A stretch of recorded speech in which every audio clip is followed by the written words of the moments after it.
Ah, there it is, one of the first games I ever got for my 360.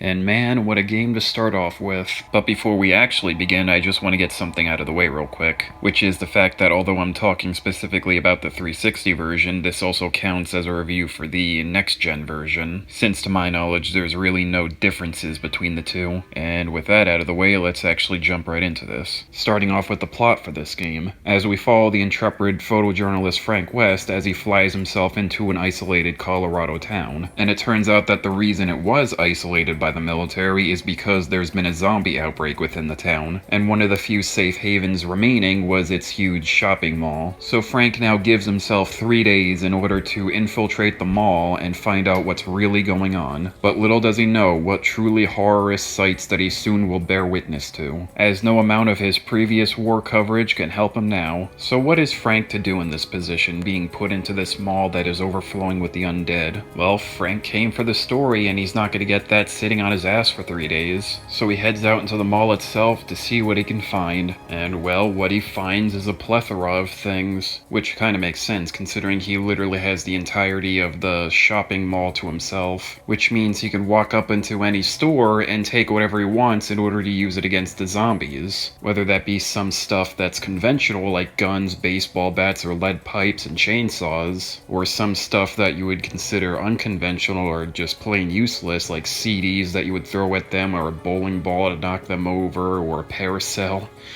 or even a water gun. But no, the whole world is your oyster, and this doesn't just stop at the weapons, as you can go out and eat and drink all you want, which of course will give you health back, or you could pick up magazines that give you certain boosts, like to your camera or to like certain weapon types to last longer. And speaking of which, that just reminded me, Frank is a photojournalist, so you better be making sure that you take a bunch of pictures while you're out there, because if you do, you get experience bonuses. But yeah, that basically covers all the general items you could find within the mall. But this being a game, of course there's going to be some better hidden stuff like a katana or a SMG on a ledge. And then when it comes to the food, you could find like microwave ovens to cook your food, or a blender in which you can combine 2 sets of food in order to get a bonus juice, which will give you like the ability to move faster or the ability to spit fire. But anyway, that's only some of the things Frank will find within the mall. He will also find himself within clothing stores in which he could put on any type of clothes, whether it be sportswear, unfitting children's clothes, dumb masks, or even women's clothing, which is a really cool piece of character customization, especially in cutscenes when it's all seriousness and then like he has a horse head on top of him or whatever. Although I'm gonna be perfectly honest and say that I'm not really into this aspect, so for most of the video he's just gonna be stuck with his classic look, which is pretty good on its own. But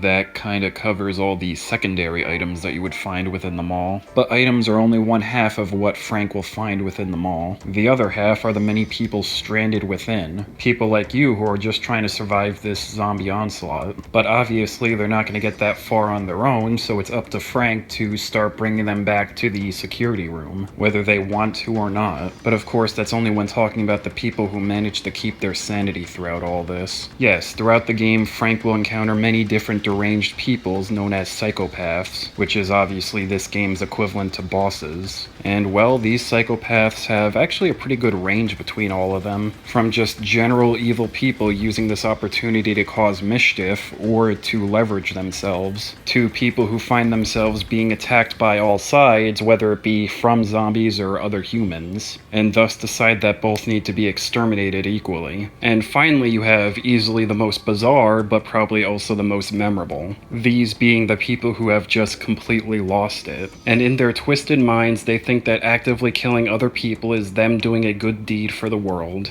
But regardless of where on the spectrum they might fall, Frank knows that they all must be put down. And once done so, Frank is rewarded with the psychopath's weapon, whether it be a mini chainsaw, a long broadsword, or even a shopping cart created for war. And well, that just about covers everything from Frank's 3-day excursion into this zombie nightmare. And just like he said, once those 3 days were up, it was time for him to leave. But unfortunately things don't go as planned, and I'm not going to spoil it, but he has to stay an extra day. And during his overtime he has to go around the mall collecting items for reasons. Because again, I'm not going to try and spoil this. But also during this final day, there's virtually no zombies in the mall because the military has arrived within it. And now Frank has to deal with them with their machine guns and drones and even an attack helicopter. So yeah, Frank's really in for the fight for his life now. But wait, there's more. Yes, after finishing up overtime mode, you can prolong Frank's torture in a new game mode. This being infinity mode, in which you must try and survive for as long as you possibly can. And this is obviously easier said than done because your life is constantly ticking down. So you need to explore the mall to get yourself some food and weapons. But this time, everything in the mall is after you. Yes, not just the zombies, not just the psychopaths, but even the survivors want Frank dead. And you gotta defeat all of them in order to get their bonus supplies that they drop. But you gotta be vigilant because you don't know where they're spawning. They're not spawning in their original areas at their original times. And well, that kinda just wraps up this entire game mode. I mean, it's simple, but it's very difficult. Well, outside of the funny fact that they completely locked you out of the supermarket, you can't go in there. But yeah, that really kinda concludes everything I gotta say with this game.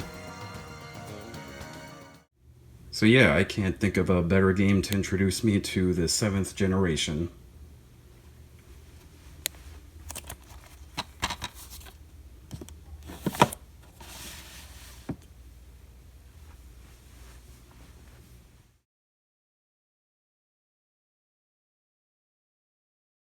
I always loved how bad the lip sync was in this game and the cutscenes. Like, it's virtually never correct. It's always just their mouths flapping open and closed and never lining up with what the characters are saying. And I think the funniest part is that they knew that they did wrong because the cutscenes like cut away from people talking as often as it can.